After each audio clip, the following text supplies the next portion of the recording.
C'est le capitalisme qui fait qu'il y a quelque chose comme un monde. C'est le capitalisme qui est le principe unificateur. C'est le capitalisme qui lie mon destin et celui du berger malien. Ah oui, là, il y a un lien.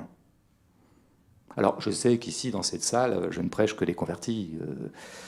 Je sais que le monde de la culture est de gauche. C'est-à-dire qu'il est de gauche radicale, puisqu'il n'est de gauche que radical. Je sais que le monde de la culture n'a pas majoritairement donné son suffrage pendant 40 ans à un parti de gauche de droite nommé le PS.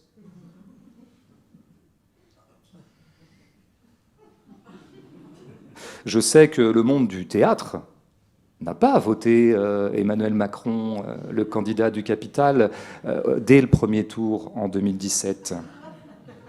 Il n'aurait quand même pas fait ça, le monde du théâtre. C'est des gens clairvoyants, humanistes. Il n'aurait pas commis cet impair, cette erreur, cette faute historique. Bon, d'ailleurs, j'aurais fait une petite insiste sur les macroniens de gauche. Non, mais c'était des gens qu'on entendait pas mal pendant la campagne de 2010. Pardon, j'y reviens, c'est bête. Hein. Mais non, mais c'est bizarre, parce qu'on les a beaucoup entendus au printemps 2017. Le macronien de gauche, c'est-à-dire celui qui allait voter Macron dès le premier tour en te disant Macron est de gauche, je suis de gauche, donc je vote Macron. Hein. Il y a eu des gens comme ça, hein. Je les ai pas rêvés comme ça. Hein. Simplement, ils ont complètement disparu. C'est-à-dire qu'on les voit plus, ils disent plus ça, ils rasent les murs, on les voit, où ils sont. Voilà. C'est un truc que je voudrais proposer solennellement devant tout le monde pour l'édition prochaine de Nos disques sont rayés.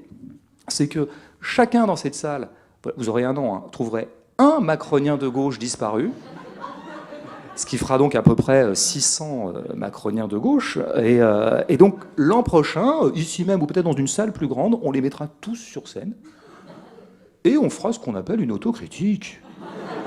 Ah bah ouais, moi j'aime bien l'autocritique, parce que moi j'aime bien les gens ils se disent oui l'autocritique c'est quand même un peu violent. Moi j'aime bien le principe.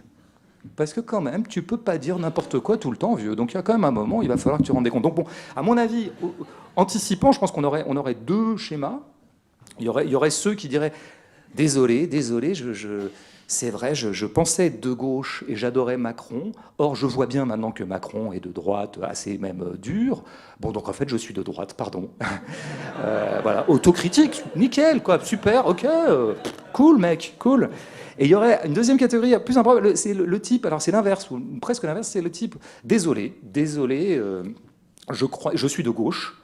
Mais je croyais que Macron était de gauche. Bon, maintenant, je me suis bien rendu compte qu'il n'était pas de gauche, donc désolé, j'ai fait une erreur en pensant qu'il était de gauche. Alors là, ok, d'accord, on est déjà bien content d'entendre ça. Tu as fait un bel effort déjà. Par contre, tu ne vas pas t'en sortir comme ça.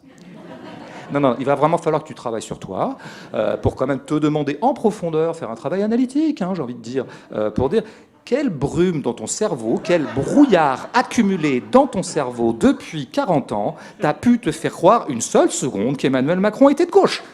Il faut que tu bosses, mon vieux, quoi. Hein, voilà. Donc c'est à ça qu'on va. Si le mec est prêt à bosser, on aura des sanctions qui seront des sévices physiques, mais calmes. Et si il est prêt à vraiment travailler sur lui, bon voilà, on se quittera tranquillement, peut-être avec des peines de prison, parce que faut marquer une limite. Il faut poser une sanction, comme dit notre ministre de l'Intérieur, que je déjeunais avec lui hier. Il faut poser des sanctions.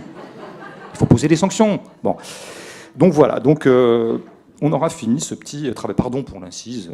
Je reprends. Donc de tout